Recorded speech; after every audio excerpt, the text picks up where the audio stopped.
Vamos a leer el Evangelio según San Juan en el capítulo 21, versículos 1 al 19.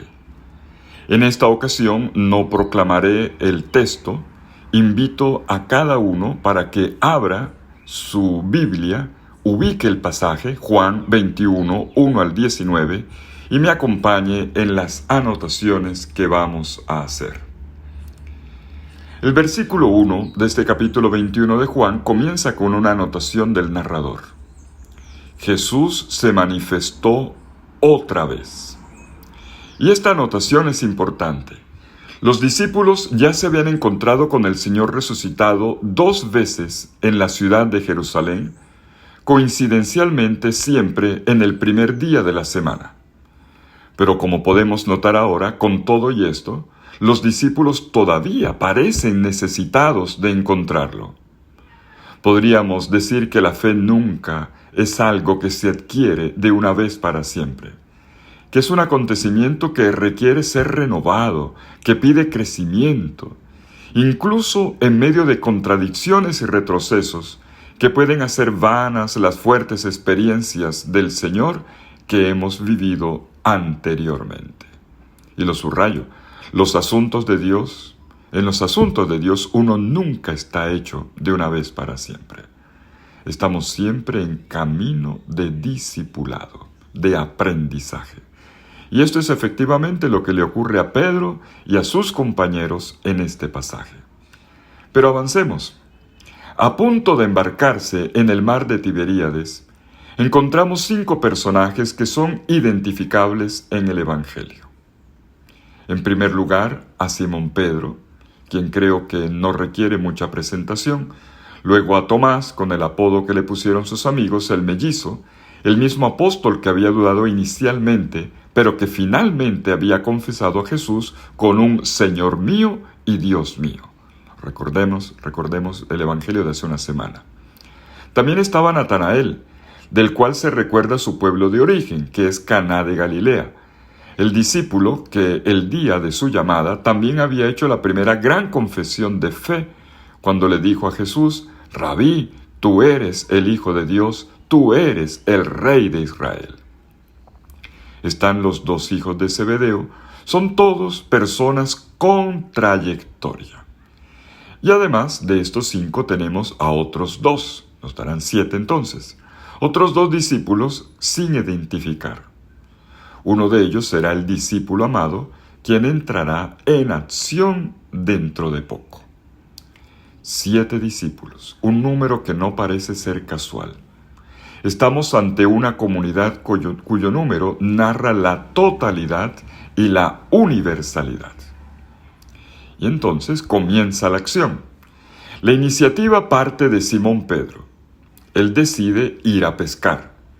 En principio no invita a nadie. Apenas les cuenta, les informa. Los otros deciden seguirlo. Se unen a él en esta empresa que representa la misión de la comunidad. Ellos, muy convencidos, dicen: bueno, también nosotros vamos contigo. Y todos juntos entran en mar abierto. Y aquí viene el resultado. Versículo 3. Aquella noche no pescaron nada.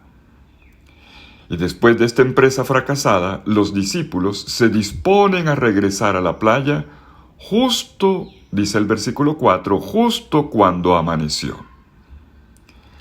El narrador ha subrayado este detalle inicial: un amanecer en el lago de Galilea. ¿Cuántos amaneceres hemos visto ya en los relatos de Pascua?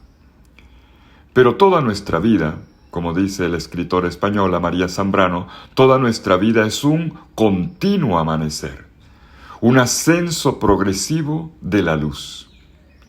Pedro y los otros 6 compañeros se habían dado por vencidos, habían vuelto a su vida anterior.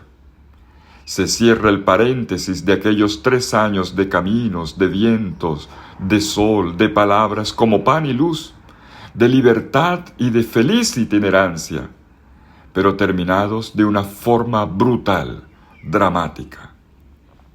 Los 7 habiendo descolgado la bandera de los sueños, vuelven a la ley del trabajo cotidiano. Y no pescaron nada aquella noche. Noche sin estrellas, noche amarga, en la que cada reflejo de las olas pareciera reflejar un poco, mostrar un poco de aquel sueño perdido, de un rostro y de una vida naufragada. Y precisamente allí, bajo la luz del nuevo día, ven a Jesús apostado en la playa. Y el narrador de Juan informa, los discípulos no sabían que se trataba de él. Es lo mismo que le había pasado también a los discípulos de Emaús. Y en este mismo Evangelio de Juan, también a María Magdalena. A Jesús no lo reconocen de primera. A la primera vez, los discípulos se encuentran con Jesús, pero no lo identifican. Cuando se llega a este punto, es Jesús quien toma la iniciativa y lo hace mediante una solicitud. Muchachos, ¿no tienen pescado? Bueno, yo he leído muchachos. El texto original dice hijitos, hijitos míos. Jesús se dirige a ellos con un apelativo cargado de mucho cariño, con una expresión que es paterna y materna a la vez. En griego, teknia significa hijitos. Es como si les dijera, mijitos, no tengan miedo. Yo no los he dejado huérfanos. Yo no los he abandonado. Y así Jesús cumple su promesa repetida en el discurso de despedida en el cenáculo de que no los dejaría huérfanos. Y este Jesús es el mismo de siempre, aunque paradójicamente diferente, porque está glorificado. Por eso los discípulos no lo reconocen de una vez, y más bien le responden lacónicamente. Hijitos, ¿tienen algo de comer? Y les dice, no. ¿Han pescado algo? No. O sea, no tenemos nada, dice el versículo 5. Y así reconocen su vacío, su fracaso, el estar inmersos en una situación negativa, casi como en un callejón sin salida. Y entonces viene el paso número 2 de este itinerario. Jesús interviene por segunda vez. Ahora no para hacer preguntas, sino para dar una instrucción. Versículo 6, echen la red a la derecha de la barca y encontrarán. Son palabras que requieren fe y pronta obediencia. Se trata de un mandato y de una promesa a la cual Pedro y sus compañeros inmediatamente adhieren, la aceptan, confían en él. Y no habían acabado de arrojar la red cuando ya estaba llena de peces. En medio de todo, resulta que los discípulos, una vez más, están cargados de debilidad y de pobreza, porque anota el versículo 6, y no podían arrastrarla. Jesús, en medio de esta situación de grandeza, y también, como vemos paradójicamente, de nueva incapacidad de sus discípulos, se yergue ahora en medio de esto, justo en medio de esto, se yergue la figura del discípulo amado. El mismo que en la mañana de la resurrección, con el solo hecho de ver la tumba vacía, había creído. Él vio y creyó. Pues él mismo reconoce en este acontecimiento la acción y el estilo de Jesús. Y entonces le grita a los otros, «Oh, Kyrios estin», que significa «es el Señor». Así lo leemos en el versículo 7. Pues sí, el relato nos va conduciendo poco a poco a contemplar la barca de la iglesia en medio del camino de la historia, a caer en cuenta incluso en la posibilidad de misiones que no dan resultado, de evangelizaciones sin fruto. Pero al mismo tiempo, esta página nos invita a creer que si la misión la llevamos a cabo en obediencia al Señor, en la docilidad a sus indicaciones y en la búsqueda de su voluntad, entonces con seguridad habrá abundancia de frutos y seremos confirmados en la certeza de que somos pescadores de hombres. Y es con esta certeza que podemos proclamar con alegría: es el Señor. O mejor, el Señor resucitado está en medio de nosotros. Está presente hoy, aquí, en nuestras comunidades. Él está obrando en medio de nosotros. Y hay otro detalle que no podemos dejar pasar: que el primero en tomarse en serio el grito del discípulo amado es Simón Pedro. Era Simón quien estaba liderando la pesca aquella noche, pero por lo visto no había estado atento a los signos de aquel amanecer. Con todo y esto, Simón también sabe obedecer a las indicaciones del discípulo amado. Y entonces se pone el vestido, se arroja al mar. Estaba desnudo y se viste. Y es así como él se arroja al mar, yendo al encuentro de Jesús, casi como queriendo ser inmerso en el agua con su desnudez, para poder volver a salir a la superficie revestido como una nueva criatura. En este amanecer en el lago de Tiberíades, el milagro no está en la repetición de otra pesca extraordinaria, al menos no solamente en esto. Está en Pedro que se lanza al agua vestido, nadando tan fuerte como le permiten sus fuerzas, en la ansiedad de un abrazo, con el corazón apuntando directamente hacia ese pequeño fuego que ya está ardiendo en la orilla. Y viene el paso número 3, el encuentro con Jesús. En la orilla, Jesús, como una madre, ya tiene preparada una parrilla para asar pescado para sus amigos. Jesús podría haberse sentado para esperar su llegada, sentarse a observar, pero no. Jesús no para de cuidarlos. Nunca suspende la atención por sus discípulos. El fuego, las brasas, los peces, el tiempo, las manos, el alimento. Vemos un nuevo escenario. Jesús se preocupa por recibirlos bien. Bueno, están cansados, ¿verdad?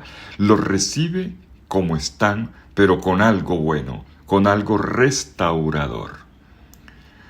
En cuanto Pedro, en aquel amanecer, está inmerso en unas aguas que parecieran recordar un nuevo nacimiento, recordemos las palabras a Nicodemo: hay que nacer del agua, le dijo el Señor. Pues los otros discípulos, en cuanto Pedro llega, nadando en medio del agua, los otros discípulos logran arrastrar la red llena de peces, bien cargada de peces, hasta la orilla. Ellos ya no andan en cualquier dirección, como vimos al inicio, sino en dirección de Jesús. El Señor los ha atraído hacia Él. Como ya vimos, en la orilla, Jesús los está esperando enfrente de una fogata,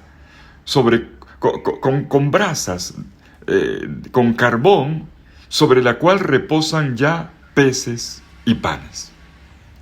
Y tenemos el mismo alimento que Él había repartido cuando, recordemos, con ocasión de su segunda Pascua en compañía de sus discípulos, en Juan 6, había multiplicado panes y peces. Este es el pan que en el mismo capítulo 6 de este Evangelio, en el discurso del pan de vida, del cual había dicho que esta era su carne para la vida del mundo, ahora Jesús ofrece. Es por lo tanto la expresión de un Jesús que se da a sí mismo, de un Jesús que prepara tanto la mesa como la comida, de un Jesús que provee el alimento que vivifica. Es Él en persona, presencia siempre amorosa y salvífica. Y Jesús le pide a sus discípulos que por su parte traigan también ellos de los pescados que habían cogido.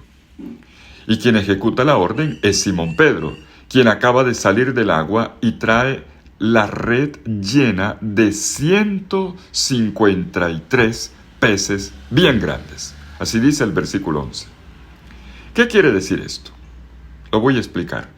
En la profecía sobre el tiempo escatológico, sobre los tiempos definitivos, el profeta Ezequiel había contemplado precisamente al lado derecho del templo aguas llenas de peces, y en la ribera de Ein Eglaim unas redes extendidas. Esto lo leemos en el capítulo 47 de Ezequiel. Quizás la anotación de que sean precisamente 153 peces, ni más ni menos, sea un link con este pasaje de la profecía de Ezequiel, ya que el cálculo numérico de las letras hebreas que componen el toponímico En Eglaim, esto es un ejercicio que se llama la gematría, componer nombres con números o números con nombres, da como resultado 153. Por lo tanto, quizás estemos ante un dato que invita a ver a la Iglesia como el tiempo escatológico y a la comunidad cristiana, tiempo y templo escatológico además, y a la comunidad cristiana como el lugar de la misión universal y de la presencia de Dios manifestada en Cristo resucitado. Valga recordar además lo que decía el gran San Jerónimo. Él decía que los 153 peces simbolizaban a todos los pueblos de la tierra, ya que este era, en su tiempo por supuesto, el número de las especies marinas conocidas. Bueno, cualquiera que sea la línea interpretativa que adoptemos, el punto es que aquí pone ante nuestros ojos la universalidad de la misión de la Iglesia y la universalidad de la cosecha de los hombres en torno al Señor resucitado y a su comunidad de seguidores. Y agrega el versículo 11 que a pesar de que eran tantos los peces, la red no se rompió. Espléndida. Esta anotación inserta aquí como un sello de parte de la comunidad del discípulo amado. La red no se rompió, entonces, en la comunión vivida entre la gran iglesia petrina y la iglesia del discípulo amado, ya que fueron capaces de una única confesión del resucitado. Pero, lamentablemente bien sabemos que luego, a lo largo de la historia de la iglesia, esta red se rompió. Ahora, todos los discípulos presentes en la orilla, avancemos, están conscientes de que el Señor está en medio de ellos. Y ninguno de ellos se atrevía a preguntarle, dice el versículo 12, ninguno se atrevía a preguntar, ¿y tú quién eres? Ellos sabían muy bien delante de quién estaban. Y es con esta actitud que llegan al momento cumbre del encuentro con Jesús, el gesto eucarístico. Pongámosle atención al versículo 13. Después de haberlos invitado a comer, se dice que Jesús se acerca. Bueno, literalmente el texto griego dice ergetai, viene, Jesús viene. El mismo verbo que se ha utilizado en las apariciones del resucitado en el capítulo anterior, en el capítulo 20. Y así Jesús lleva a cabo el gesto eucarístico. Él ha venido, toma el pan y se los da. De esta forma los discípulos son incorporados en la persona de Jesús, en aquel que este evangelio ha llamado desde el comienzo el verbo, el logos, la palabra, y forman una sola cosa con él. Es por eso que Jesús se abstiene de comer. Jesús no es un comensal más. Él es el alimento. Él es el verdadero alimento del cual el pan ofrecido por él es signo. Por cierto, decía el viejo teólogo francés del inmediato posconcilio Vaticano II, Henri de Lubac, decía esto: la Eucaristía celebra la relación entre los discípulos y el Señor. La Eucaristía hace la comunidad, la iglesia, y la comunidad hace la Eucaristía. Y llegamos al paso número 4. Observemos de nuevo el escenario. A la orilla del lago, Jesús y Simón Pedro están junto a una fogata. acaba de ocurrir el encuentro con el resucitado. La fogata ahora nos recuerda el escenario de las 3 negaciones. Había sido en torno a una fogata también. En este capítulo 21, en los versículos 15 al 17, incentivado por Jesús, Simón Pedro ahora va a realizar una triple confesión de amor. 3 veces va a proclamar su amor por Jesús. Pero notemos lo siguiente. Jesús interroga a Pedro, no diciéndole Pedro, sino Simón, hijo de Juan. En las 3 preguntas por el amor hay un juego de palabras. La primera vez le pregunta, ¿me amas? Y él dice, te quiero. Luego, ¿me amas? Y vuelve a repetir lo mismo, te quiero. Ahora Jesús al final le dice, bueno, ¿me quieres? Y responde una vez más, te quiero. Podemos observar aquí el juego de palabras entre el me amas y me quieres. Amar, en griego agapao, connota un acto de elección, una entrega totalmente al otro por su bien. Es el amor de donación. Querer, el término que repite 3 veces Pedro y que al final Jesús termina preguntándole en los mismos términos, querer, en griego es phileo, de donde viene filosofía, filantropía, phileo. Es el amor del amigo, el amor con sentimiento de afecto, que describe un vínculo profundo que se genera entre 2 personas. Además, la triple pregunta establece un comparativo. ¿Me amas más que estos? Se le pide al líder un amor mayor que el del resto de la comunidad. En la triple respuesta, Pedro no confiesa su amor a partir de la comparación con los otros, sino que se remite al conocimiento de Jesús 4 veces. Tú sabes, tú lo sabes todo, tú sabes.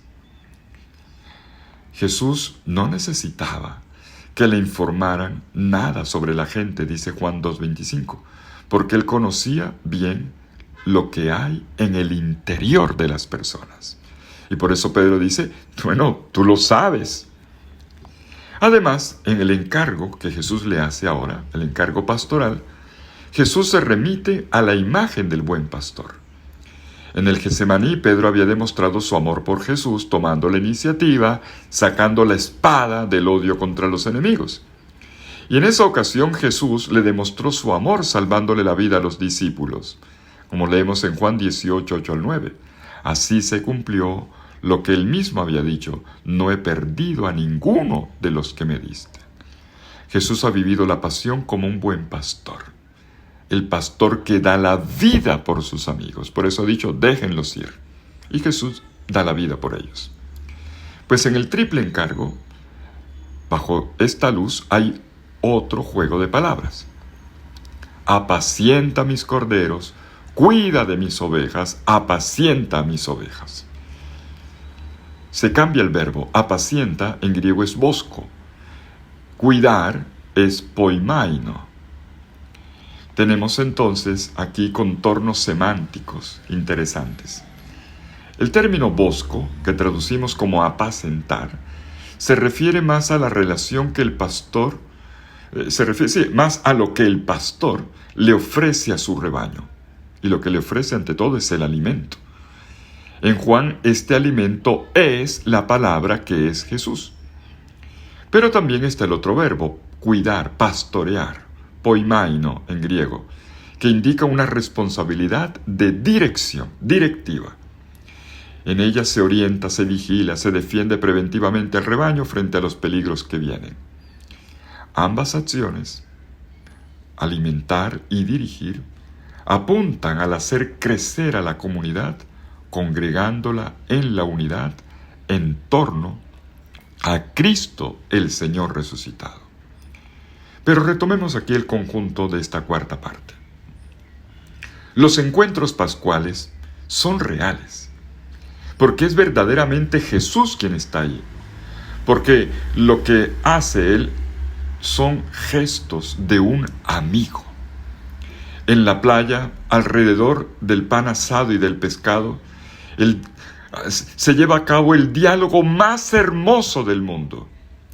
3 preguntas cortísimas, fulminantes, dirigidas a un pescador y en el frío del amanecer. A Pedro, que tiembla junto a las brasas de un pequeño fuego, que tiembla de frío y de emoción. Y Jesús le pregunta: Simón, hijo de Juan, ¿me amas más que los demás? A Jesús no le interesan los aspectos doctrinales, no en este caso. Como si le preguntara: ¿comprendiste mi mensaje? ¿Te queda clara ahora sí la cruz? No, para Jesús lo que importa son las relaciones, los vínculos interpersonales. ¿Me amas? ¿Me amas? Jesús quiere saber si sigue dispuesto a amarlo, como se lo prometió una vez. Teresa de Ávila, por cierto, en una ocasión extasiada, escucha a Jesús que le dice: Teresa, por un te amo dicho por ti, yo haría de nuevo el universo. Bueno, Jesús le pregunta a Simón: Simón, ¿me amas? Jesús quiere volver a ser de Pedro el discípulo que no carga remordimientos, sentimientos de culpa, de arrepentimiento, sino un discípulo con el corazón renovado, reavivado. Y como vemos en la manera como van avanzando las preguntas y las respuestas, Jesús rebaja sus peticiones y a la tercera le dice: bueno, ¿me quieres? Jesús se adapta a la fragilidad de Pedro. Feliz, quien está feliz con este pequeño soy tu amigo, con el fileo, con esa migaja del te quiero. Jesús quiere ver el mundo con los ojos de Pedro, verlo con el corazón de los débiles, con los ojos de los pobres, como encarnado que es. Si no es así, nunca cambiará nada. No lo hace desde la altura de un trono, sino a la altura del canto que cantan los ojos del apóstol cansado, pero emocionado y ahora también amante. Y es que todo corazón humano está cansado, pero el amor se reenciende. Y llegamos a la conclusión. Quinto paso. En los versículos 18 y 19, Jesús prolonga sus palabras a Pedro sobre el apacentar, sobre el dirigir, correlacionando la misión con el estilo de vida que él tiene que llevar. Todo esto apunta a la madurez de Pedro y al destino que le aguarda al final de su vida. Todo apunta al imperativo final. Jesús le dice: sígueme. La forma propia del seguimiento de Jesús, teniendo ahora como paradigma la Pascua, es el don de la vida en el servicio, como lo vimos en el lavatorio de los pies, amando a los demás con el amor con el que Jesús nos ha amado. Y en este contexto se contraponen las 2 etapas de la vida, las 2 grandes, la juventud y la ancianidad. La juventud, o como dice aquí el texto, el presbiterado. Presbites es el anciano, el presbítero. Y entonces, la Pascua parte en 2 la vida de Pedro. Antes, cuando eras joven, ahora eres maduro, anciano. Pedro ya no va a actuar por heroísmo personal, como lo intentó en una ocasión. Su verdadero liderazgo proviene del ser conducido en primer lugar él por Jesús. No según sus intereses, no según sus pretensiones personales, sino en la docilidad al Jesús. Al Jesús que le dice: cuando eras joven tú mismo te ceñías e ibas donde querías. Ahora extenderás las manos y otro te llevará a donde tú no quieras. Estamos ante palabras de Jesús que se cumplieron históricamente. Pedro pasó por el martirio, el dolor y la muerte misma, y así realizó su camino completo con Jesús, cuyo destino era la gloria, no la muerte, la gloria. Cuando eras joven, tú mismo te ceñías e ibas a donde querías. Pero cuando llegues anciano, presbítero, extenderás las manos y otro te ceñirá y te llevará a donde no quieras. Esto es lo que dice el versículo 18 y que vale la pena subrayar. Jesús nos dejó este maravilloso icono, aunque para algunos pueda sonar un tanto aterrador, un icono del presbiterado, es decir, del anciano, del hombre maduro que está en condiciones de dirigir a la comunidad. Es como si Jesús le dijera: tú darás tu vida por mí, no con el combate contra mis enemigos, sino mediante el servicio a mi comunidad. Por eso tu vida y tu muerte no está en tus manos, sino en las mías. Este martirio es una glorificación, lo mismo que mi Pascua fue para mí el camino de la gloria. Terminemos. ¿Qué nos quedan de estos 5 pasos del itinerario pascual que leemos en este domingo en el capítulo 21, versículos 1 al 19 de Juan? Creo que podemos recoger el itinerario que hemos realizado cuidadosamente hoy en esta página con 4 breves frases que delinean nuestra vida y nuestra misión como una comunión de vida y de misión con el Señor resucitado. Primera frase: aprender a ver al Señor.